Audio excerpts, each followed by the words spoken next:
থাকবে। দেখুন, ওদের সিকিউরিটি তো লাগে না, ওরা নিজেরাই তো সিকিউরিটি। গোটা পশ্চিমবঙ্গের প্রশাসন ওদের সিকিউরিটি। আর বোম, গুলি, বারুদ, পিস্তল সঙ্গে যারা থাকে তৃণমূলের লোকজন তাদের কাছে থাকে, ফলে তারাও সিকিউরিটি। আর ধারা কে দেবে? ধারা যারা দেবে সেই পুলিশ, সেই পুলিশের লোকরা তো ভাবছে তারা কোন ধারায় আগামী দিন অভিযুক্ত হবে। পুলিশের নিজস্ব একটা ধারা আছে, আইনি ধারা, সেটা এক। আর তৃণমূলের সংগঠনের তাদের আলাদা ধারা আছে।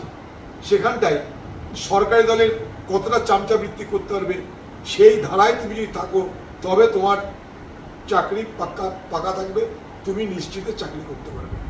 নাহলে এখন পর্যন্ত এরকম একটা বড় কেলেঙ্কারিতে, যেখানে পুলিশ অফিসারের বাড়ির বউ তার মাকে এই অসভ্য ভাষায় গালিগালাজ দেওয়া হয়, তখন সারা বাংলার পুলিশ বাহিনীর তো ঊর্ধ্বতন কর্তারা আছে, তারা কি কিছুই বলার প্রয়োজন মনে করলো না?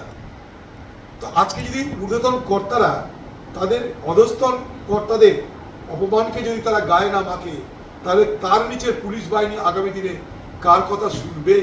তারা কি ঊর্ধ্বতন কর্তৃপক্ষের কথা শুনবে? প্রশ্নটা এই জায়গাটায়। প্রশ্নটা হচ্ছে পুলিশের কর্তৃপক্ষ, সেই কর্তৃপক্ষের যে অথরিটি, সেই অথরিটি আর চ্যালেঞ্জের মুখে। ফলে সারা বাংলা এক অদ্ভুত আইনি বিশৃঙ্খলার মধ্যে পতিত হয়েছে।